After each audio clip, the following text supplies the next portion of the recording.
What's up, Rosho Tactical subscribers and viewers? Today's video, I'm going to be letting you know why I sold all of my SIGs, getting into the discussion, the debate or whatever of, Glock versus SIG. Is SIG taking over? Is it the new, major pistol manufacturer? Should you own SIGs? All that type of thing. So getting into why I sold my SIGs, I had a P320 and a 365. And I sold both in recent weeks. And the reason that I did is because of the reliability factor. I'm just not a huge fan with as many issues and problems as SIG has had with both the 320 and the 365. Now, you can come on here and say, well, I have a 365 and I have 5,000 rounds to it and I've never had any issues. Good for you.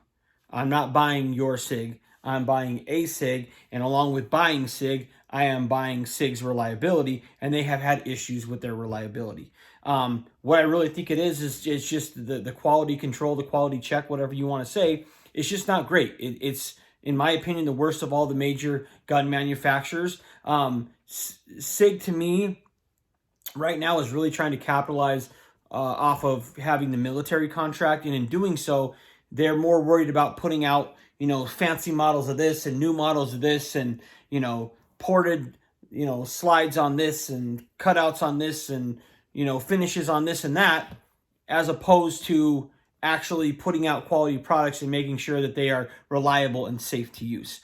And before you come at me and say that's all not true, I could literally spend all day on YouTube and find video after video after video after video of the 320 having issues and the 365 having issues. Okay, I know somebody in the past 3 weeks that bought a 365X, took it to the range, couldn't get more than 2 or 3 rounds out of it without it jamming. Brand new. So they are still having issues. And to me, that's not a platform, that's not a gun, that's not a company that I would trust with my life. So I got rid of my SIGs.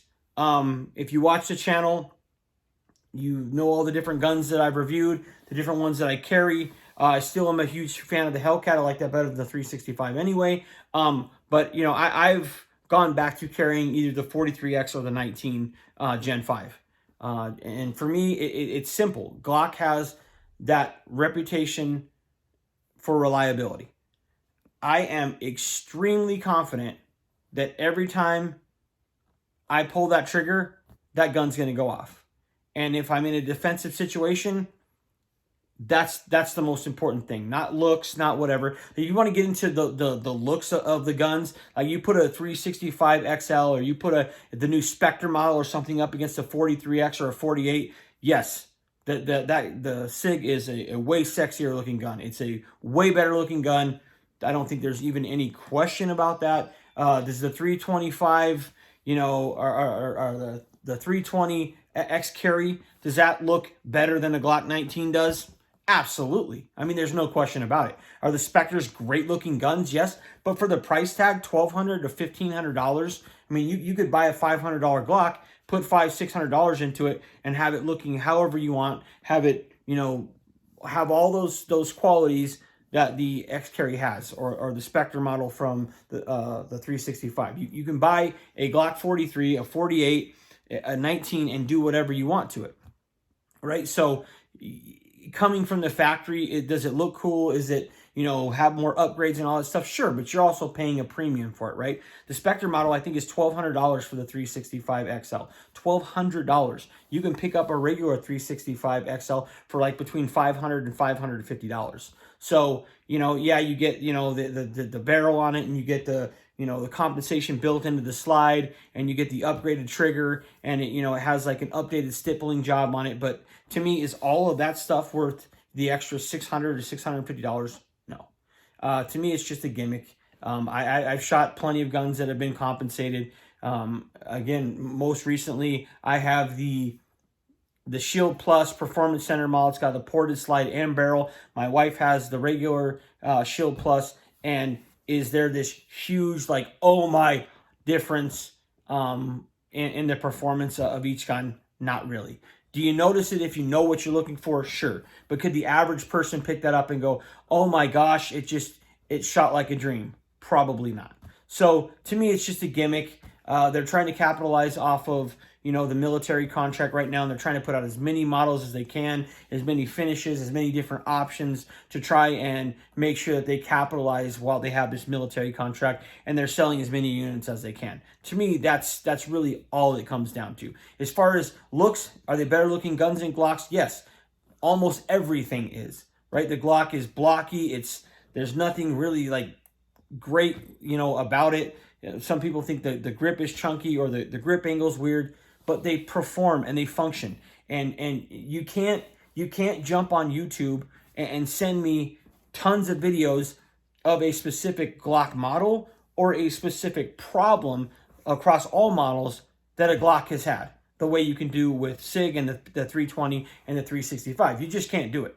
And there's a reason for that. And that's the reason why I sold all of my Sigs. Plus, the 320 to me, I didn't really like the grip very much. For those of you that have never held one, it towards the top of the grip, it's kind of thin, and then it kind of widens out and does like that. So it feels a little bit thicker in your hand than to me the Glock does, just specifically for the shape of that. And the bore axis is really, really high. I want to put two pictures up here behind me that you can see. A Glock 19 and a 320, and you can see that between the top of your hand and the slide on a Glock, you can get one finger, and with the 320 you can get two, right? So it's just the bore axis is a lot higher. I wasn't a huge fan of how it shot and how it carried and how it felt.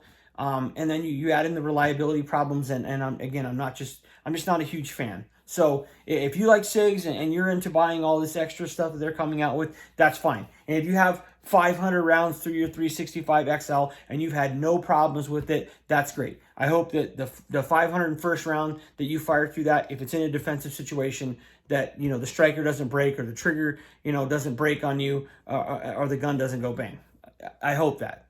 But to me, I'm not willing to put my life, my wife, my family, those around me's lives on the line with a platform, a brand that I just don't trust. Now, if Sig came out today and all their issues were fixed 100% on the 320 and the 365, it would still probably take me 2 or 3 years of seeing consistency from them of no issues before I would even consider picking one back up, let alone carrying one. So that's just my take, and it's not like I don't have tons of evidence to back up what I just said. I understand Sig's getting a lot of fanboys and all that kind of stuff. That's fine. Glock has a lot of fanboys. It's just part of it. But you can't tell me that the reliability with Sig and the 320 and the 365 is the same as it is with the 43, the 43X, or the 19. It's not even close. Getting into sort of a kind of a piggyback off this, Mike Glover, who owns and runs Fieldcraft Survival, is one of those people I really look up to, one of those people I really, pay attention to and study and listen to his, his trainings and his, takes on gear and stuff like that, preparedness.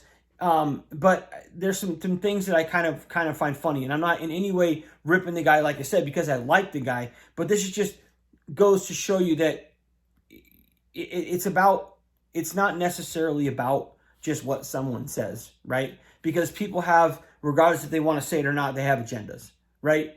And Mike has come out and said that he's a huge fan of SIGs because SIG is now the armor of the military, and so he's going to start training people on that platform. So I've known for a while that he was moving away from Glock and going to SIG, right? He put out a video 2 years ago on the Fieldcraft YouTube page about the 320X carry. This is his first time shooting it, all the things he likes about it, and he's going to start carrying that instead of a Glock.